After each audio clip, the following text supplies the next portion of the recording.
des menaces à peine voilées, et qu'elle pourrait bien mettre à exécution.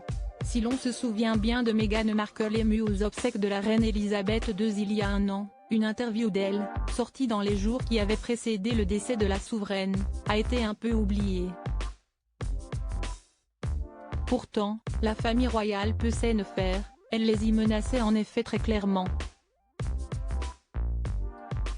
Le timing n'était pas le bon. Mais les mots sont restés. Venue avec son mari, le prince Harry, en Europe l'an dernier à la même période, Meghan Markle avait connu une dizaine de jours compliqués. Si elle avait seulement commencé par participer aux Invictus Games, la compétition sportive pour vétérans organisée par le prince Harry, l'ex-actrice américaine s'était retrouvée bloquée à Londres pendant près d'une semaine avec le décès soudain de la reine Elisabeth II et ses obsèques auxquelles elle avait assisté. Reprenant ce rôle qu'elle aimait si peu dans la famille royale, auprès de Camilla Parker Bowles ou encore de Kate Middleton, les autres femmes du clan, elle avait été exemplaire sur le protocole et avait accompagné son mari au mieux dans ce décès difficile.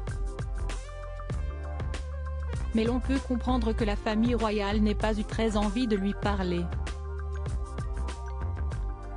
Quelques jours auparavant, en effet, la jeune femme les avait clairement menacés en interview pour un site américain, The Cut. « Je n'ai jamais eu à signer quoi que ce soit qui me restreigne dans ce que je veux dire.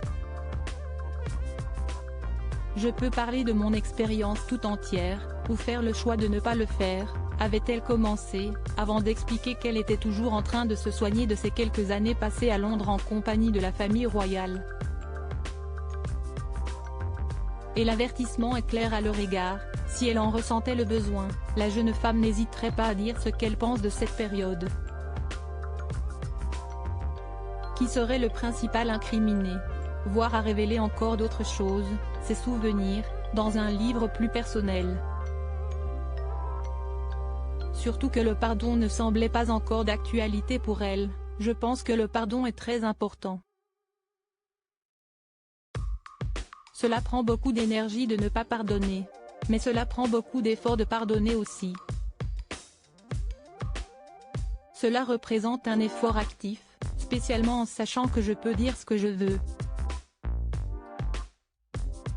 Alors, qui veut-elle pardonner?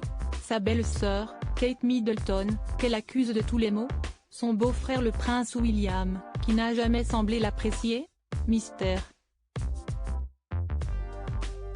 En tout cas, la presse britannique et les experts ne s'y étaient pas trompés sur ces menaces à peine voilées, les menaces à peine voilées qu'elle a proférées dans l'interview.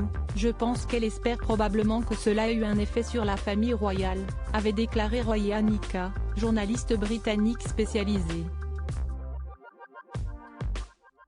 Pour le moment, Meghan Markle ne s'est pas décidée à prendre la plume. Il faut dire que depuis cette interview, une série Netflix en 6 épisodes est sortie sur les parents d'Archie et Lilibet, 4 et 2 ans, et le prince Harry a lui-même publié son autobiographie.